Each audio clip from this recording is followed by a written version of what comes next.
When people hear the term JDM, they instantly think of Skylines, Supras, and the RX-7. There are plenty more cars in the JDM category that we have just completely forgotten. These cars used to be absolutely iconic years ago, but they're being forgotten day to day. And today, I made a list with 10 JDM cars that we have forgotten about. First up on the list, we have the Nissan 300ZX Z32. The Z32 was a newer design of the 300ZX approved in final form by the Nissan management on October 1st, 1986. It was designed by Isao Sonu and Toshio Yamashita. The Nissan 300ZX Z32 has a 3.0-liter V6 engine producing about 300 horsepower. Some of the models even come with a twin turbo engine, and it has an average of 0 to 60 in about 5 to 6 seconds.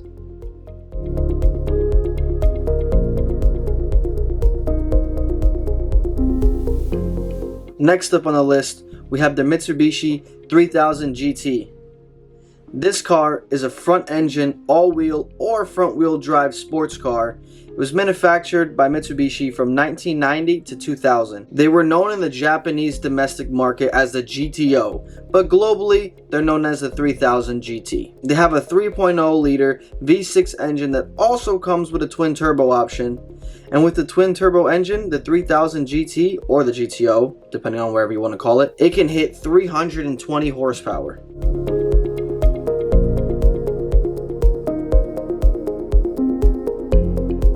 Next up on the list, we have the Toyota MR2 SW20. The SW20 Toyota MR2 was sold new, starting in 1990, right after the original MR2 ended production.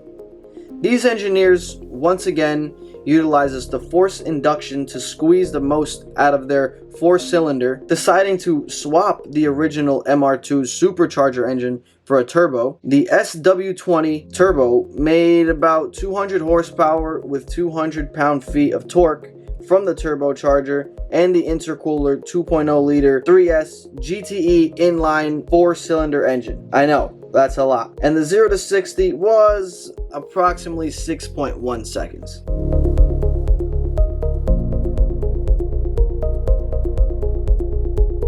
Coming up, we have the Mazda RX-7 FB. This generation of the Mazda RX-7 was provided by the Japanese manufacturer Mazda between 1978 and 1985. It's a front, mid-engine, rear-wheel drive coupe. There are 4 engines available, ranging from 104 horsepower 1.1 rotary 2 gasoline engine to a 163 horsepower 1.1 liter rotary 2 turbo gasoline engine. There's not much to say about these things. They're just iconic.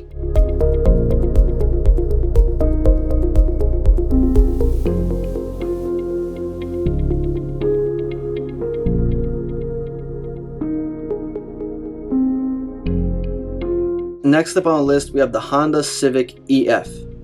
It was manufactured by Honda in Japan in 1991. This is a 3-door hatchback body type with a front-wheel drive manual 5-speed gearbox. It had a top speed of 104 miles per hour with a 0 to 60 in 11.1 seconds. Came with a 1.5 liter inline 4 engine. Now, this might not be the fastest vehicle, but the hatchback Hondas are always iconic. Next up on the list, we have a car that also made our previous list. If you haven't checked out that video, make sure you go check it out after this one, by the way. Thank you. We have the Honda Prelude. The Honda Prelude is a car produced by Japanese car manufacturer Honda from 1978 until 2001. The 2-door coupe was loosely derived from the Honda Accord, one version of the 5th generation Prelude. It's a high-performance model called the Type S, was only available in Japan. It was equipped with the 2.2-liter H22A engine featuring the famous VTEC and producing 217 horsepower. I know, it's insane. The Honda Preludes are also just iconic cars that need to come back. They just need to come back, please.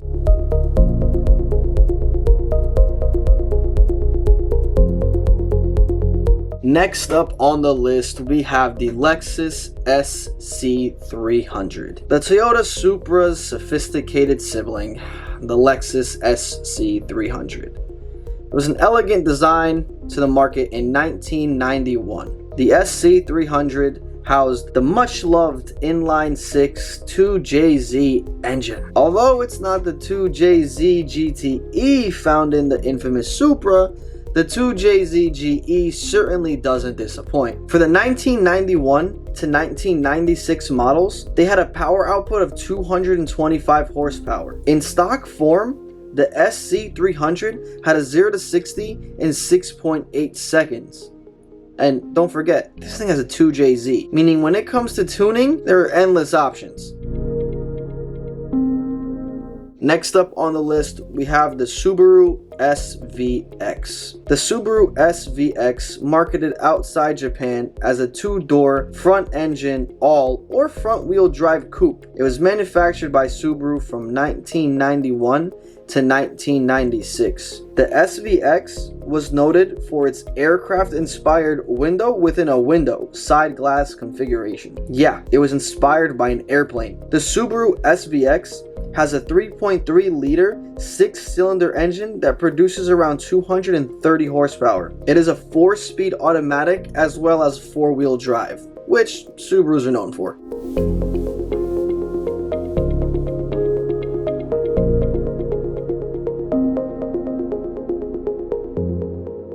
Next up on the list, we have possibly the most iconic car on this channel besides mine, the Mazda Miata NB. The Mazda MX-5, also known as the NB, is the second generation of the Mazda MX-5 manufactured from 1998 to 2005. This model continued the MX-5's philosophy of being a lightweight, front, mid-engine, rear-wheel drive roadster while featuring numerous performance improvements. The NB is also the only generation to feature a factory-built turbocharged variant in the form of the Mazda Speed MX-5. They come with a 1.6-liter inline-4 engine as well as a 1.8-liter inline-4 engine. And these little guys also come turbocharged.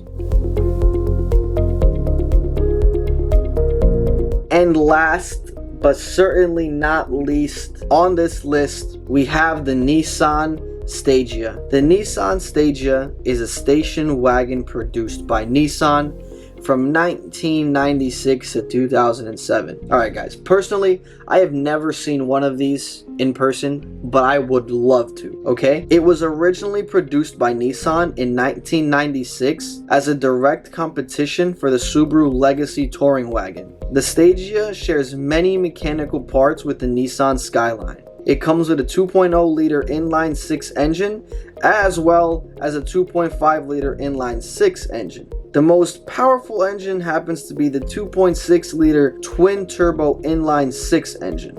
Like I previously mentioned, this model bears many usual similarities to the R34 Nissan Skyline, though mechanically, it's most similar to the R33 Nissan Skyline. Guys, this car is literally the car that you purchase when your wife says, "Honey, you can't have a race car, we have kids now." So you get an R34 that's in the form of a station wagon. Bam! Easy as that.